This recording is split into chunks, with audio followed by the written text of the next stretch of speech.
somewhere where it's not going to give me too much background noise for now.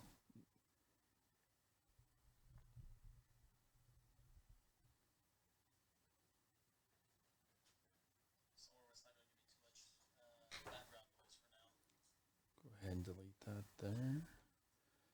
Let some more people log on here before we start breaking this down. We're expecting the press conference here from Governor Kevin Stitt to see the latest update as far as the state of Oklahoma is concerned.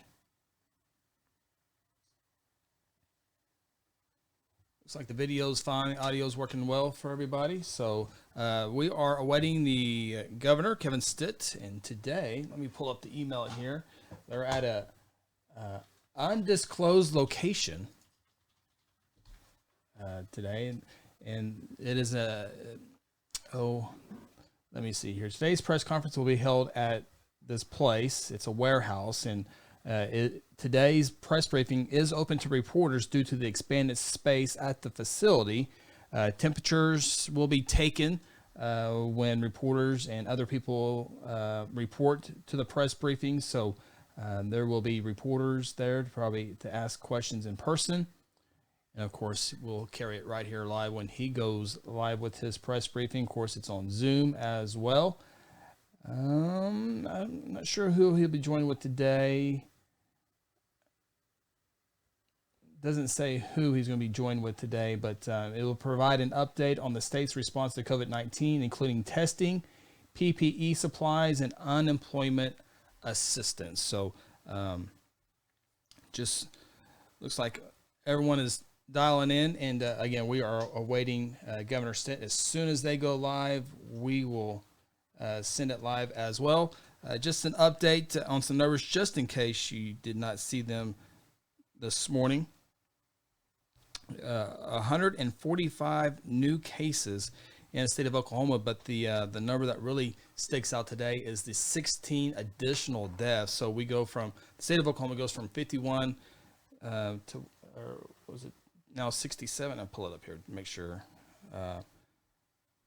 51 to 67 deaths in the state. And remember, the flu season is September 1, 2019. I'm not sure exactly when it ends, but the flu in Oklahoma has killed 79 Oklahomans, and now we're already at 67 with the COVID-19. So it looks like, unfortunately, COVID-19 will surpass the number of deaths by the flu,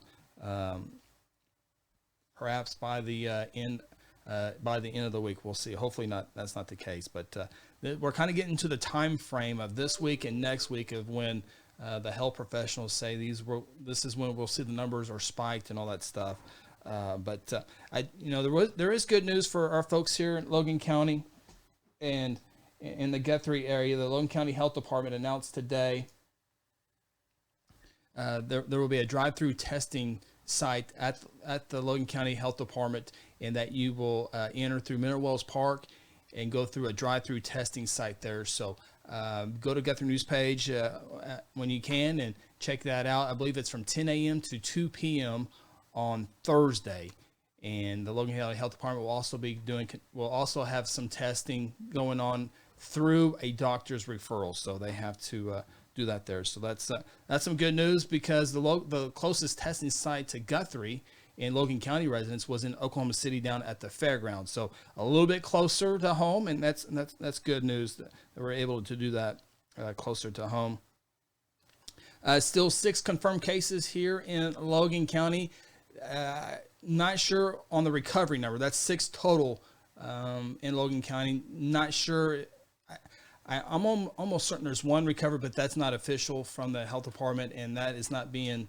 I've not seen any local information from the state as far as county by county, but 6 total in the state or in the county. 61 of the 77 counties in Oklahoma now have those cases there, and appreciate everybody tuning in. They're starting to have movement at the press conference over here.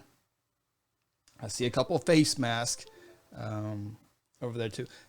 Be interesting to see. I'm not sure what information the governor will have today, and usually he has some pretty good information. Usually comes with something that we aren't expecting in these press briefings. He really doesn't have a press briefing just to have a press briefing, but the governor is still getting a lot of questions, a lot of people asking why is Oklahoma not in a shelter in place. Last I heard, there's like 7 states, 7, 10, somewhere in there, states that have not have a shelter in place across the U.S.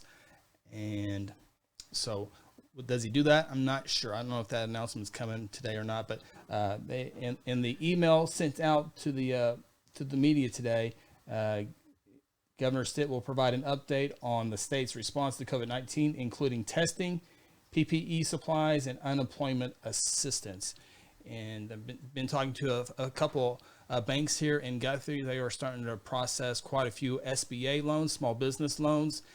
Many banks, people working over the weekends to get those through there. So I know one bank did 20, another bank did close to that here in Guthrie on that. So there's some information on the SBA deal as well on Guthrie News page.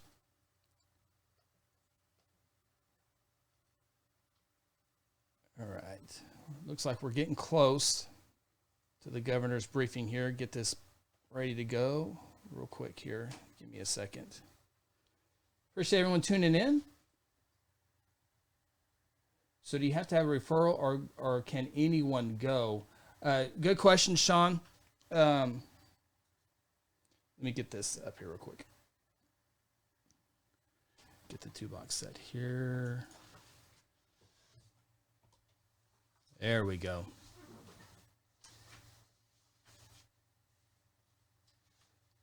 Okay, Sean, so do you have to have a doctor referral or can anyone go? The health department can do testing, but right now it has to be a doctor's referral to be tested like today or tomorrow. As far as a drive-through testing site, they didn't say exactly in their release. When they spoke at the county commissioners meeting, it had to be last week. You had to have the symptoms. And so if you don't have the symptoms, they're not going to test you. They don't want to just throw out any test out there, but you have to have the symptoms of a fever of 100.4, coughing, and shortness of breath. You got to have those. I will get that confirmed, but if you have those 3, you're probably going to be able to go through the line. If you don't, more than likely you will not. But I will try to have that confirmed, but that was what they were talking about last week in the commissioners meeting. So I think you have to have the symptoms to get tested at the drive-through site.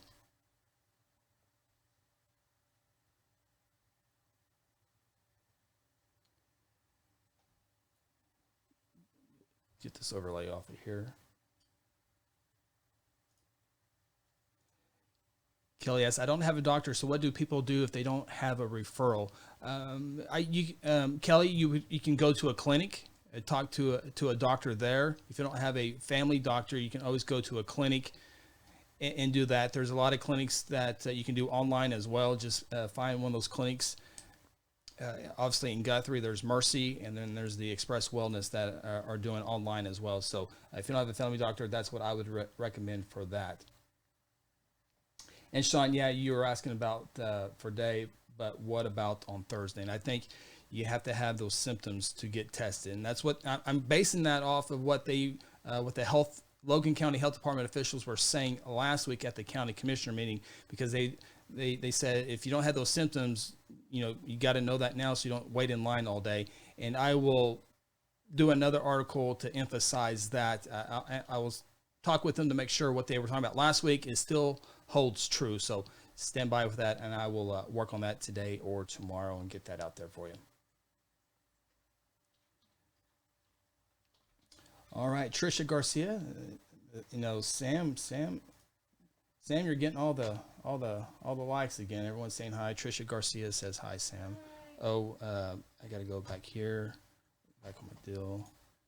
There it is, Sam back there. Now they can see you. Hey, there you are.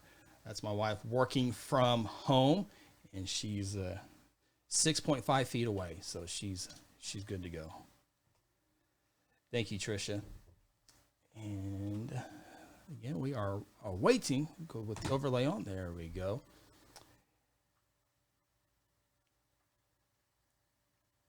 Kelly was asking for insurance purposes. Yeah. Of course, the big news in Guthrie yesterday, the Guthrie City Council, a little over 24 hours ago, went with a shelter in place. The City Council went back on March 18th and took no action. They did not take a vote, yes or no, to go shelter in place. And so yesterday on April 6th, they did vote, and they all voted 7-0 to go shelter in place.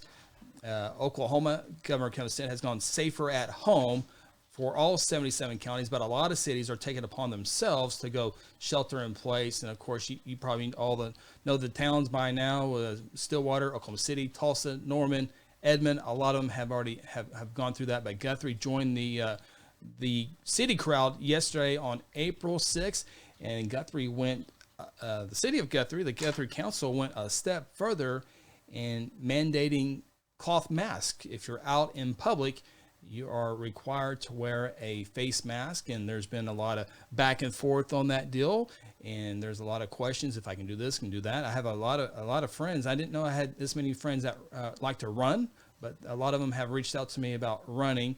And the best way, without getting to ordinance with the shalls and essential and work essential, just the best way to I've been told, and is to use common sense. That's the if you're within 6 feet of somebody, common sense tells you probably should be wearing a mask. So that's a lot of back and forth. I probably don't need to go into it. You guys on social media have seen that. A lot of probably not a whole lot of coffee shop talk, because there's not a lot of coffee shop going on, but it's all online now. But anyway,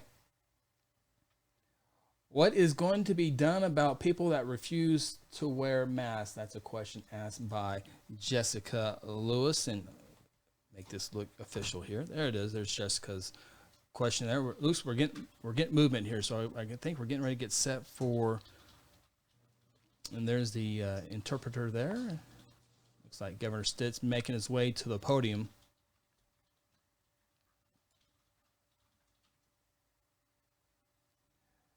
Maybe not. Getting close. Again, they're in some warehouse. They are not. They're not letting anybody know where they're at. And here comes the governor now.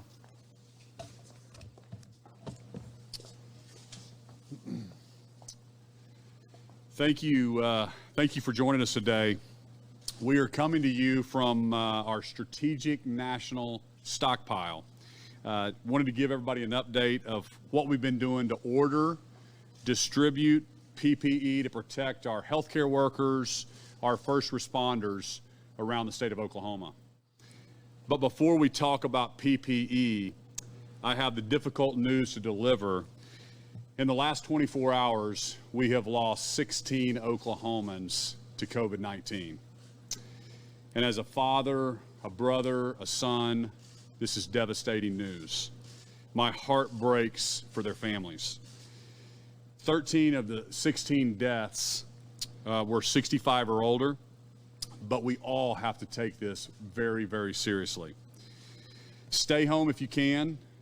Limit your trips to essential businesses, and only send one person out to do your grocery shopping when possible. I know you still need to go to the grocery store or for the pharmacy. I'm just asking you to close your network, limit your exposure to new people or new environments. The fastest way to get us all back to normal is to limit those exposures. I also want Oklahomans to know that we have tested over 13,000 Oklahomans for COVID-19, and between 10 and 11% are positive. That means nearly 90% of our tests have come back negative. We need to continue to take this virus very seriously, but I want to make sure Oklahomans have an accurate picture of the situation in our state. There's a lot of bad information out there from the national media, from various websites, and I want to especially thank our local partners in the media, the Tulsa World, the Oklahoman, the Frontier, for verifying information instead of just sharing articles or charts based off inaccurate testing facts. We have more than 60 mobile testing sites all across the state. And I want all of Oklahomans to hear me on this. If you are showing symptoms, if you've got a cough, shortness of breath, or a temperature of 100.4 or more, we want you to get tested. If you've had exposure to someone that's tested positive for COVID-19, we want you to get tested. We have plenty of tests in the state. You can call 211, or you can go to coronavirus.health.ok.gov. We have 1,472 positive cases in the state of Oklahoma. 522 of those have recovered. That means it's been 2 weeks since they started showing symptoms and they're not in the hospital. Yesterday afternoon, we had 407 patients in hospitals across Oklahoma with COVID or COVID-like symptoms.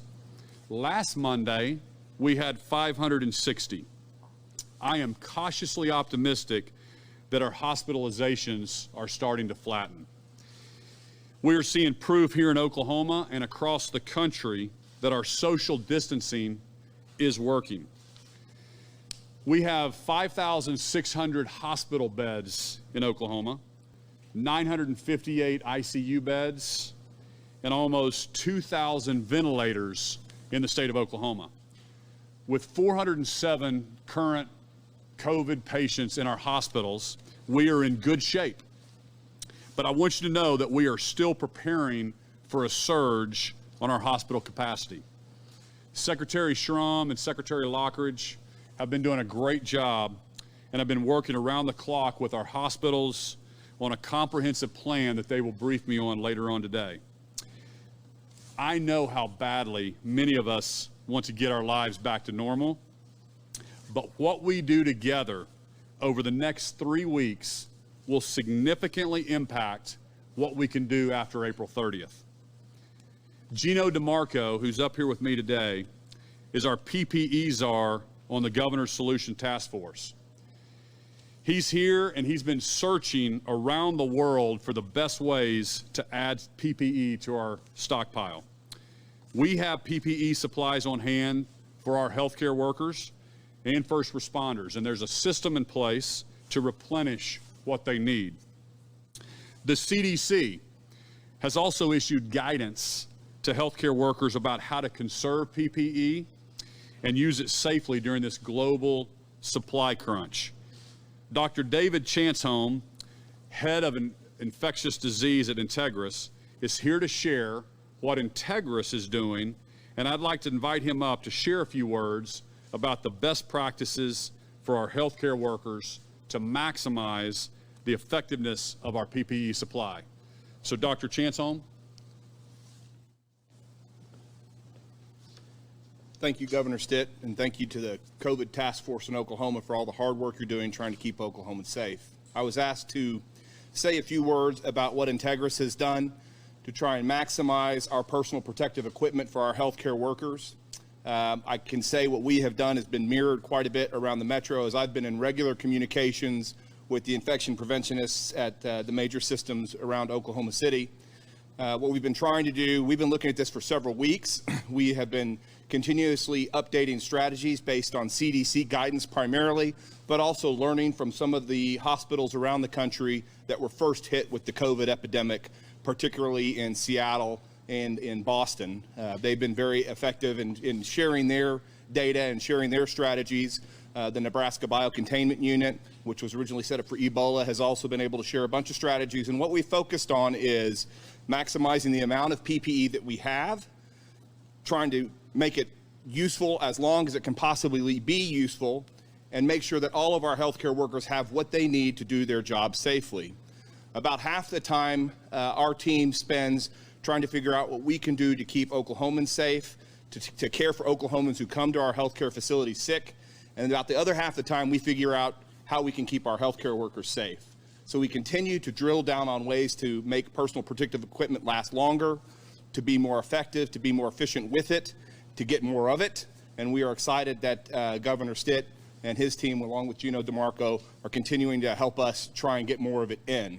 We've had fantastic response from the community in helping us make some of it, and face shields in particular is something that we have gotten a lot of. lots of cloth masks from volunteer organizations, and it's that kind of spirit from the people of Oklahoma that are going to help us to continue to be successful at Integris and at other health facilities across the state.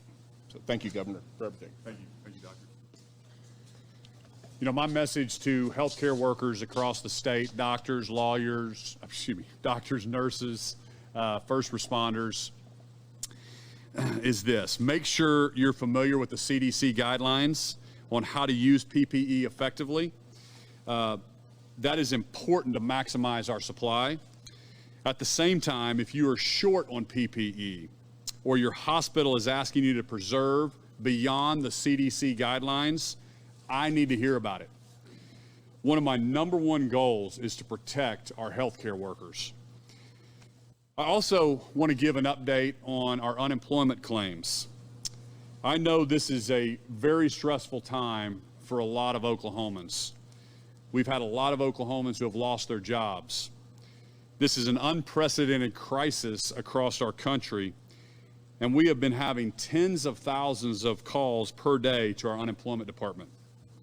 I'm committed to making sure the state has the resources to support our hardworking Oklahomans, those who have lost their jobs, those who are working from home, and those who are on the front lines as essential businesses. A few months ago, we recognized the need to modernize the Oklahoma Employment Security Commission. We brought in Robin Robertson as the new executive director, and she is making great strides to revolutionize that department. I've asked her to come share a little bit more about what she's doing with that unemployment department. Robin? Thank you, Governor, and good afternoon. On behalf of the entire team at Oklahoma Employment Security Commission, I'd like to ensure all Oklahomans that our staff is diligently working to administer these benefits as rapidly as possible during this crisis.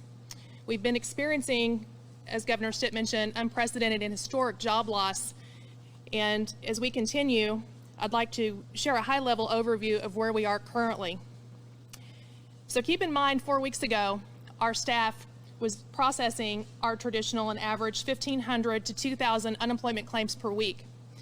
Since that time, we're at unofficially a number of 135,000 claims. So obviously we have experienced an influx each day, and that has put a lot of stress on our team and also all of our technology. So what we're doing to change that and what we have done, I do want to mention quickly, our governor was one of the first in the entire nation to waive the first week waiting period, so thank you for that. Our agency, OESC, waived the work search criteria for regular unemployment claim periods, so people don't have to go out and perform that required work search that typically you see along with your claim. We also waived the benefit wage charges for all Oklahoma employers through the end of this year, December 31st, 2020, so that should help all of our employers with that tax charge next year. We'll talk a little bit more about the CARES Act. I'm sure there's some questions about that. We have not received all of the guidance for all provisions of the CARES Act yet from the Department of Labor, but we're involved in many of those conversations this week and have received guidance on several of the provisions and are starting to implement those as we speak.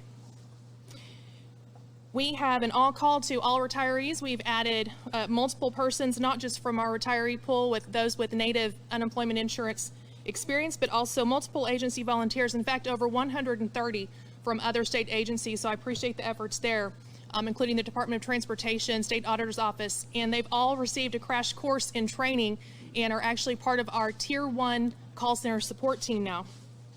Speaking of our call center support team, we've added over 100 agents in the last 2 days, and we will see that increase additional 200 persons to the end of the queue by this week, and are working with multiple call center providers to increase that even further. We've added an artificial intelligence chatbot to our homepage and have created a splash page, and it's powered by Google, so there are a lot of great ways a person can go there and find the path and the answers they need, so you may not need to actually call. All of this can be done online, and in fact, that's where you would need to file your claim. We've added a media and marketing team to help get the messaging out because it has been a very confusing process. I realize that this experience has been frustrating, confusing, and painful, and that's why we're making these changes. So we appreciate your patience at our agency. We have a town hall for our legislators this Thursday. Many people are sending in questions to their legislators. And we also have a public town hall for the entire state of Oklahoma that will be at 1 p.m. this Friday to answer your questions in real time in a much longer format.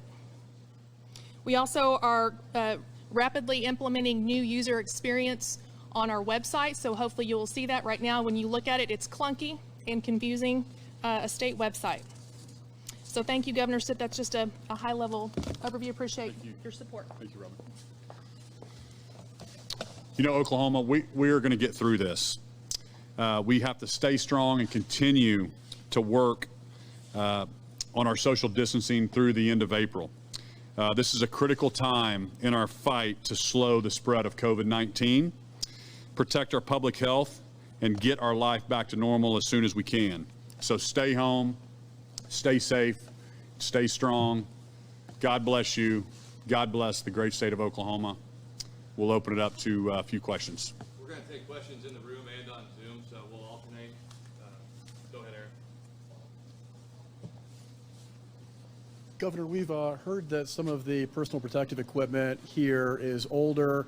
A lot of it's started to deteriorate. Some of the elastic, some of the plastic, some of the rubber. Is that the case? I'm going to let our czar, Gino, answer that.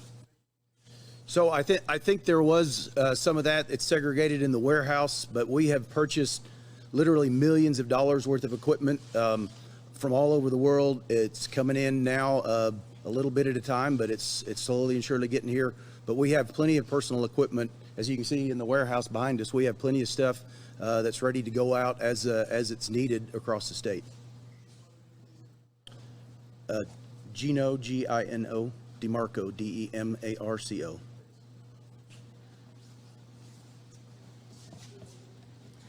This question is from Barbara at the Tulsa World for Governor Stitt.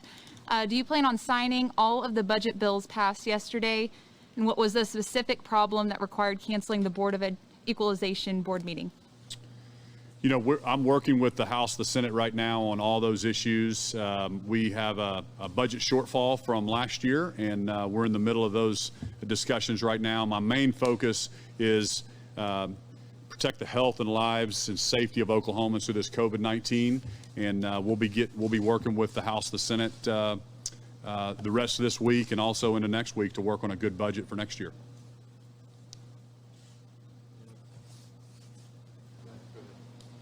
With due respect, that doesn't really answer Barbara's question. What led you to cancel yesterday? You know, we have about a $450 million shortfall from 2020, and it's my intent to protect core services, but we're just in the middle of negotiations about how much of the savings to use, et cetera, and we're in the middle of those negotiations with the House, the Senate, and so the Board of Equalization could still meet later this week. We have to give 48-hour notice, but that's about all I can say right now about that.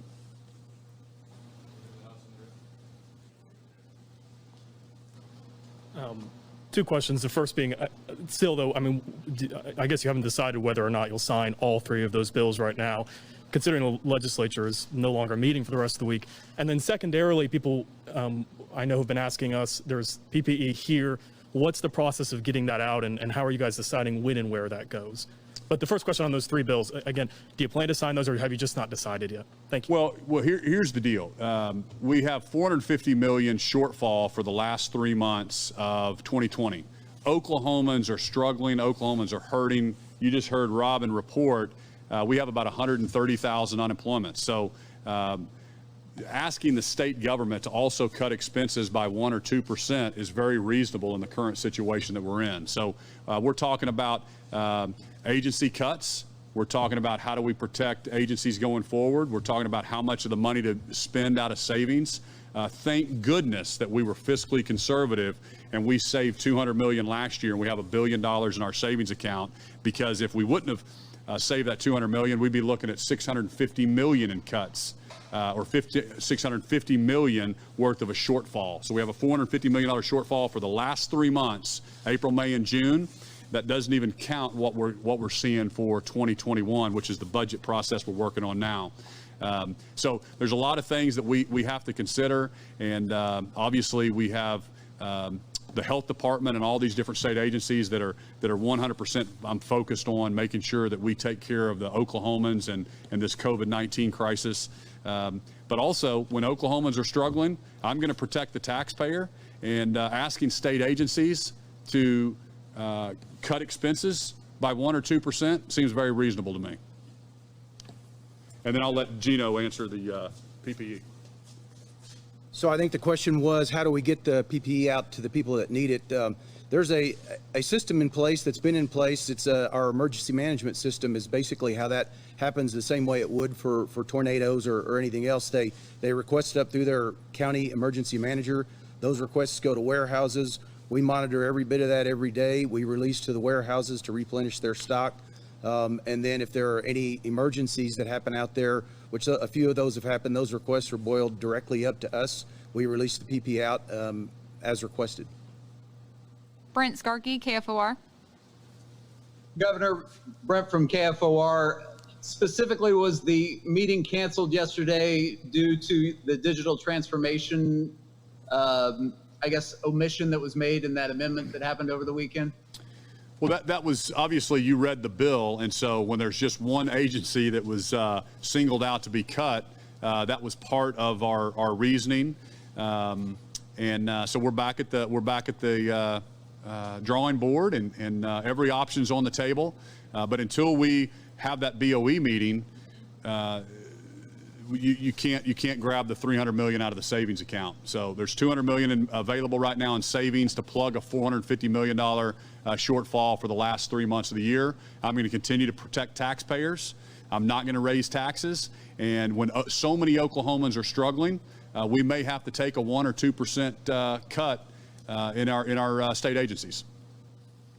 Paul Moniz from Oklahoma Watch says, Governor Stitt, is the state health department planning to release additional demographic details such as race, ethnicity, and city-level data on positive COVID-19 cases?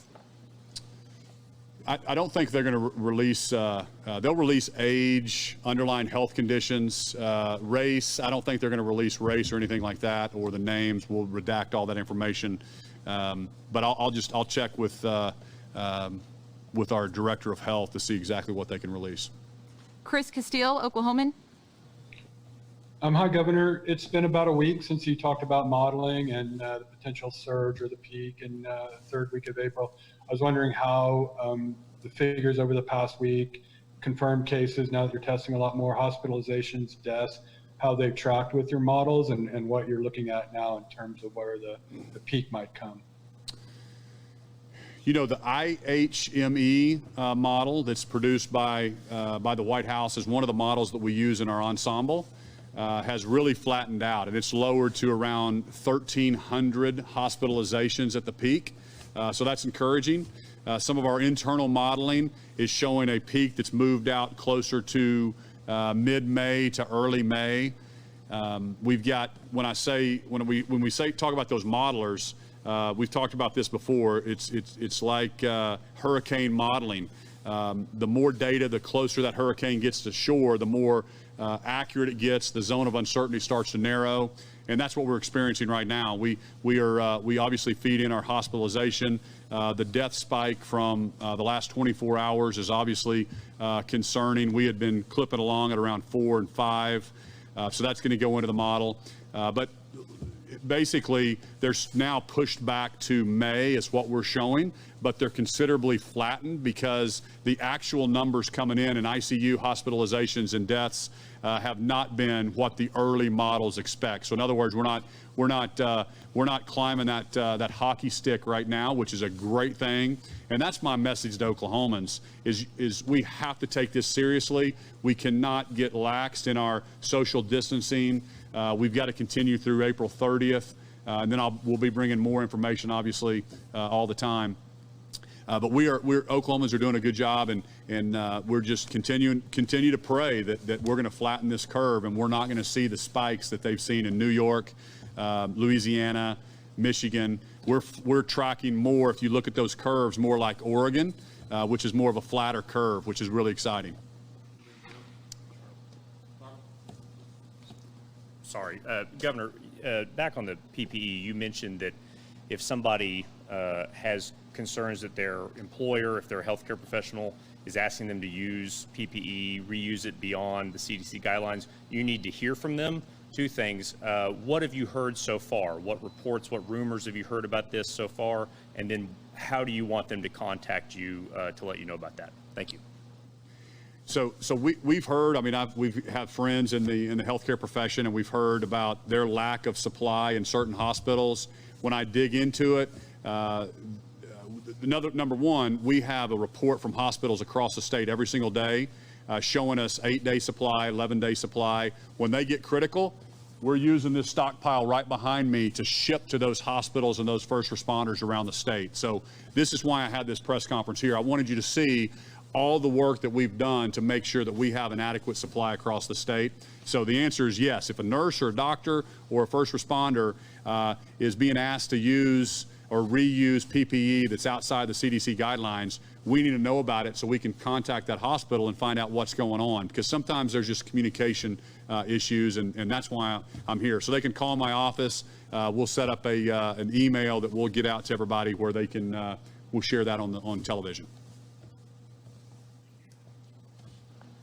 Hey, Governor. Two questions. First off, you said the revenue shortfall was going to be $450 million. Previously, you'd said it was going to be $416 million. Has it gone up?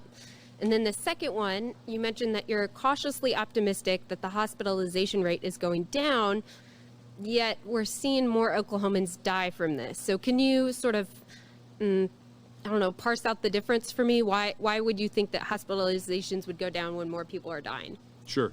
So the first question, $416 million is the revenue shortfall. When you think about the 1017 fund, it's also another $40 million. That's why we're kind of throwing that in together.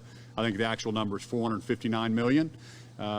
Second question, you know, what you're seeing today in the death rates are what's happened 2 weeks ago. So there's really a 2-week lag. I believe that our social distancing, our safer at home for our vulnerable population, our elderly population is working. We're not seeing as many people go into the hospitals. We've had a couple of outbreaks, unfortunately, in some nursing homes, and that's really added to our death rates, some of that vulnerable population, which we're taking mitigating efforts to stop that. But obviously, you got to have people getting into the hospital if you're going to be on this spike. You know, like we're seeing in other states on death. So we've got 67 deaths in our state. That's 67 too many. We're doing everything we can to curb that. But it's a fact. It's a data point that I wanted Oklahomans to know, and it's something our modelers are looking at. It could be spiky. We could have 1,000 folks in the hospital tomorrow, so we're monitoring that. But it is a week-long trend here where we're seeing flat hospitalizations, and it's we're going to be data-driven in Oklahoma, and that's what I've told our team the whole time. We're going to be preparing for these surges, making sure that our hospitals are prepared. We've got the correct ventilators supply, and I'm just really proud of our team. We've got close to 2,000 ventilators in our state, and our peaks are right now in our models are showing we're going to need 500. So we feel like we're in a good spot. I'm not letting my foot off the gas. We're going to continue to prepare, and we'll be over-prepared. And that's my job as governor is make sure that we're prepared, and I'm looking out in the future on what might happen. Can I get a follow-up? Okay, sorry, 2 follow-ups. First one, on the 1017 fund, would that be because of gaming revenue? And on the 2,000 ventilators, have you thought at all about some governors are shipping some of their PPE to states that need it most? And I realize that's a very tough decision as an executive to make, but have you thought at all about sending some of the excess supply to other states, maybe New York, whatever state is looking worst at the moment? So it could be part of the gaming revenue in the 1017 fund. I'm not sure exactly how all the money flows into 1017. There's multiple sources that flow in there that are going to have a pro rata decrease, just like the regular general revenue fund. On the second part, we've had a couple of states, you know, we know that we've seen a couple states ship some ventilators to other states. My number one job as governor is to protect Oklahoma, and So if we see we're flattening this curve and I'm beyond it, and I think Oklahomans are 100% safe, then we will release something to share somewhere else. But my job, number one, as the governor of the state of Oklahoma, I'm going to protect Oklahoma first before I ship anything out to another state. And but we obviously are monitoring that. That's a question that's come up in my own mind is when do I feel like I'm past it? But I couldn't live with myself if we shipped something out and then we saw a spike and we needed ventilators in Oklahoma. Matt Cabin, Medill Record.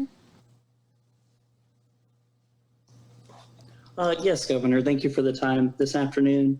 With the PPE, I know places like Marshall County have come down to like a 3-day supply in recent weeks. Our county is actually about 3 years older than the standard median age. How would you suggest our emergency managers and folks get that over to their folks, to paramedics sooner? So I think that's the same resupply system we were talking about earlier. You can talk to your emergency management county manager and talk to him about that. We're monitoring everywhere, so we make deliveries every single day. And sometimes when things get tight, we would stretch things out. So if you're at 3 days, you have 3 days, and we can continually deliver you 1 or 2 or 3 days at a time to make sure that you don't go short. We're stretching what we have across the state, and as deliveries come in, we are shipping more and more stuff out.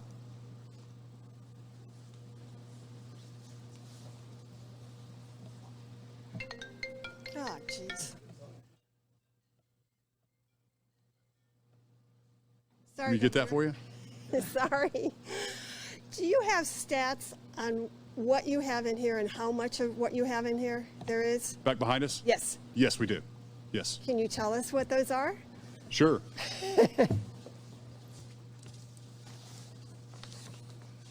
I can actually. Kind of in round numbers, what you're looking at behind you is somewhere in the neighborhood of about 4 million pair of gloves, about 120,000 gowns. We've got about 173,000 face shields and goggles. There's about 900,000 surgical and medical masks. There's about 110,000 or so respirators. And then there's just a variety of other PPE that we're not really tracking specifically because we just don't feel like we're going to have a shortage of it. In addition to that, we've got probably in every one of those categories for between 1 and 5 times more of that on order that's coming in from just around the world. And on a day-by-day basis, you'll just see it build up and then go out as quickly as we can.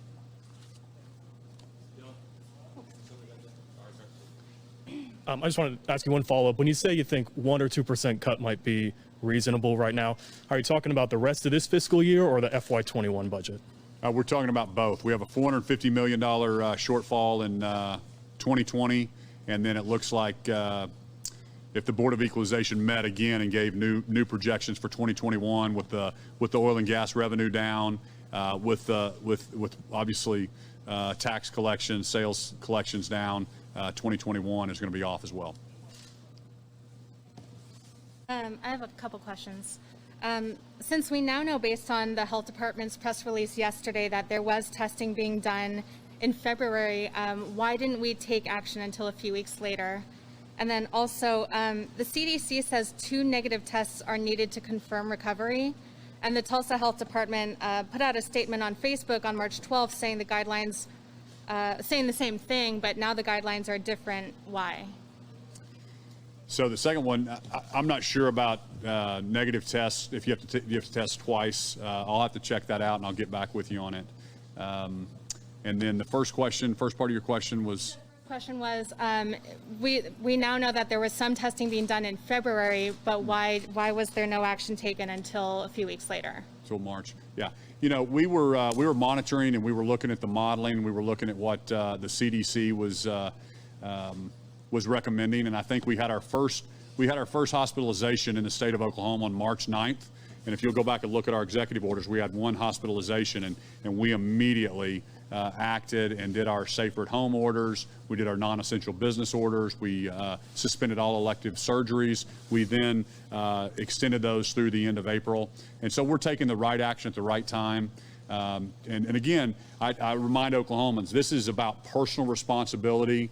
This is about you're safer at home. We know that with the social distancing. And Oklahomans are doing a good job. I mean, if you look at the businesses, they're letting their employees work from home. We've got state government working from home right now.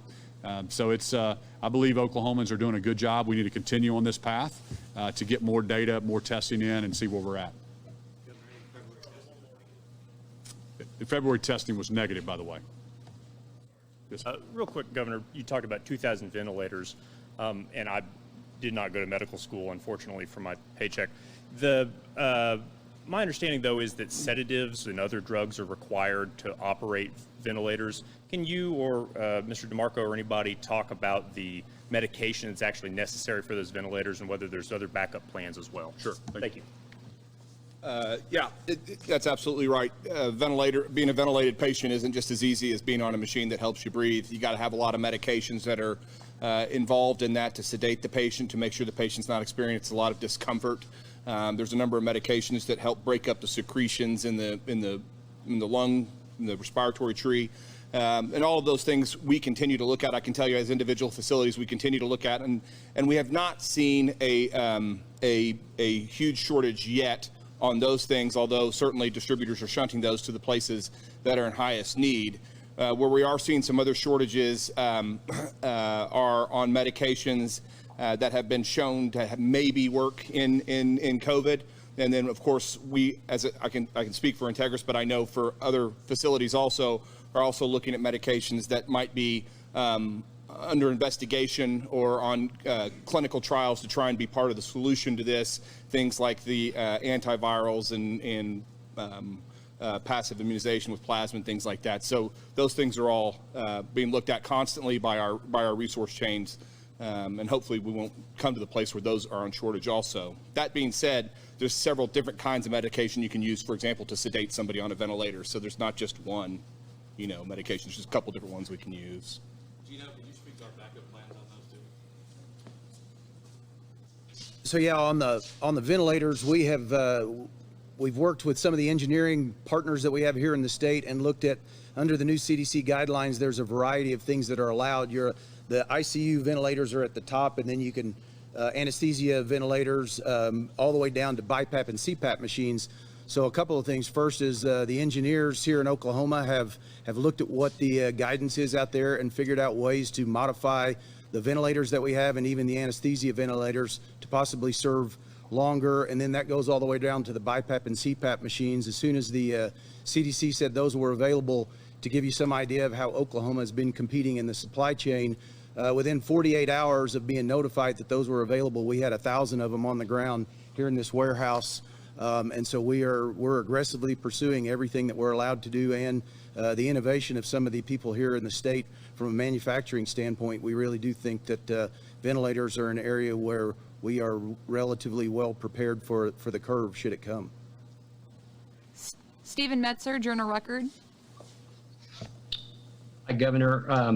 I was wondering if the legislature were to pass a bill including a 1% to 2% cut in agency spending across the board for this year, including for digital transformation, would you sign it?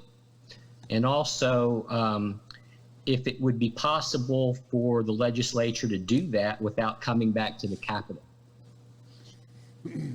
I'll look at every bill that's put before me that the legislature passes. Yes, the legislature would have to come back to pass a bill.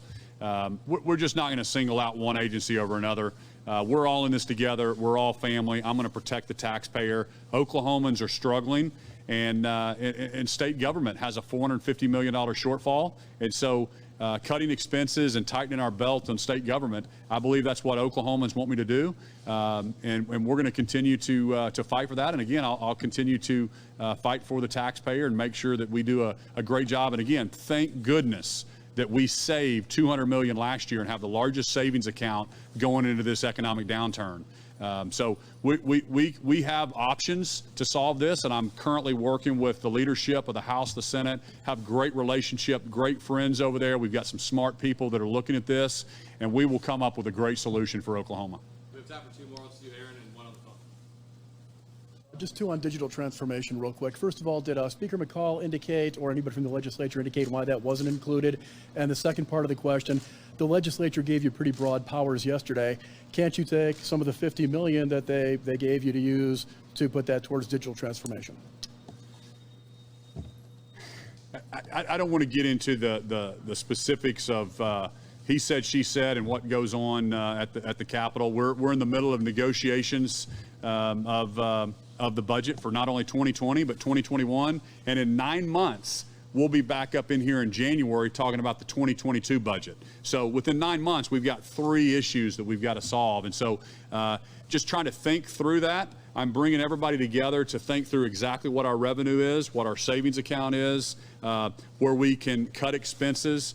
And we're writing this with Oklahoma. We're here to support Oklahoma, and we will come up with a great solution for 2020. Last question, Tiffany Alanis, Fox 23. Hi, yes, Governor, thank you so much for taking our questions. A quick question for you. I wanted to clarify quickly.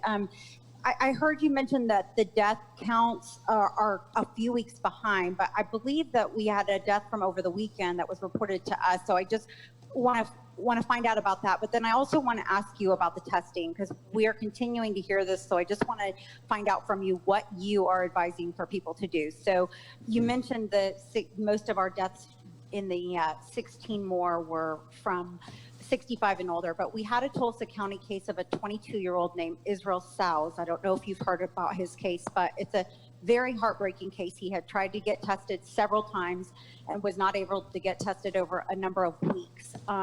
When he was finally able to get tested and admitted to the hospital, he was immediately put on a ventilator and died a week later, and he died Sunday. We have heard, since we shared his story last night, we have heard from many other people who still are telling us that they cannot get tested. These are people that are sick.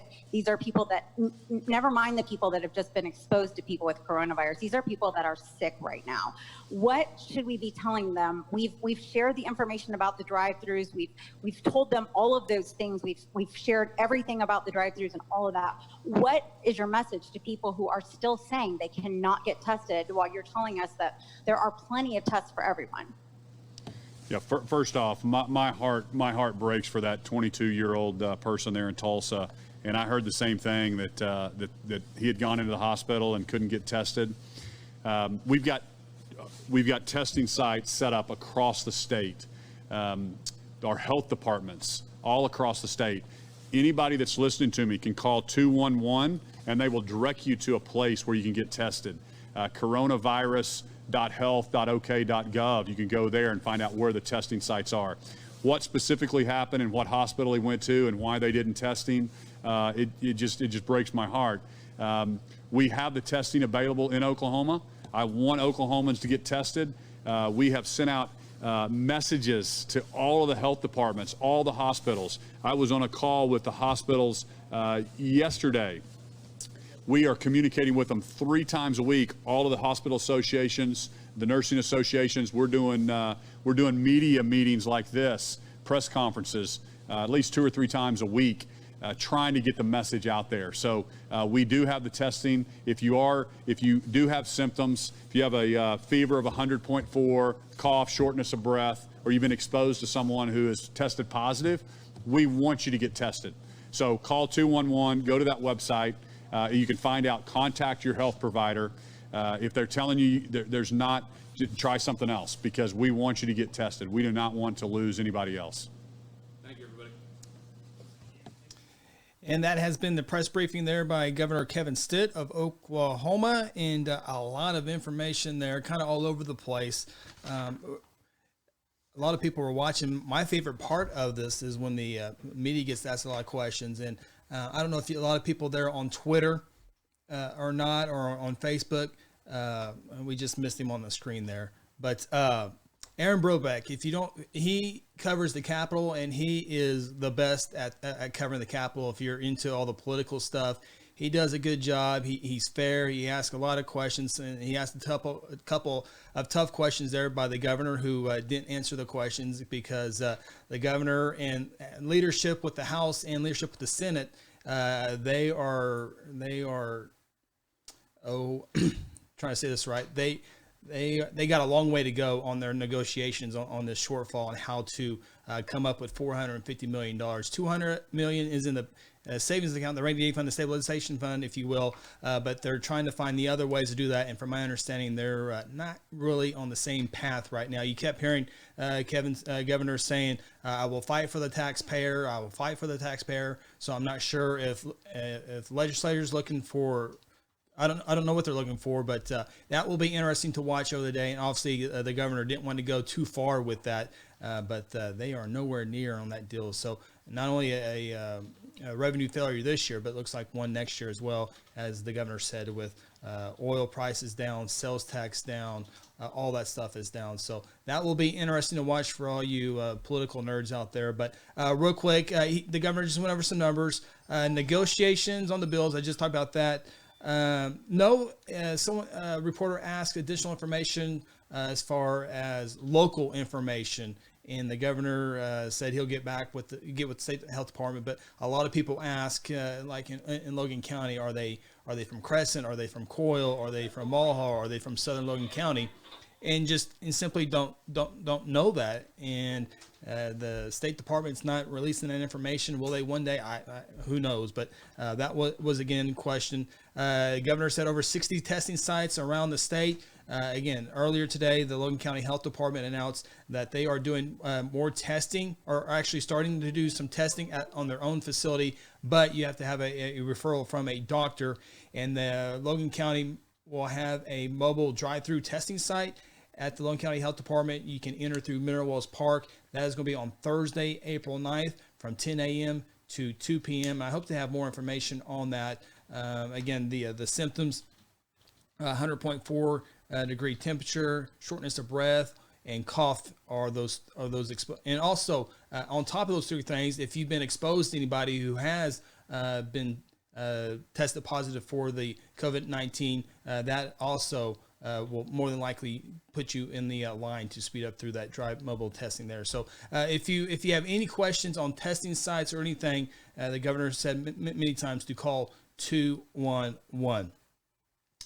I saw some of the questions on here, and I can go through this real quick here. A couple people asked, where are their masks? Remember, the CDC recommends mask, and it's mandated in Guthrie, and also Altus, Oklahoma did the same thing yesterday. So they didn't have masks. They're not required to wear it, so that's why they don't have masks. Although you see some reporters and some other people in there were wearing masks. So I saw that question in there. I think I saw something else, and I can't remember what it was, but got most of the questions answered there.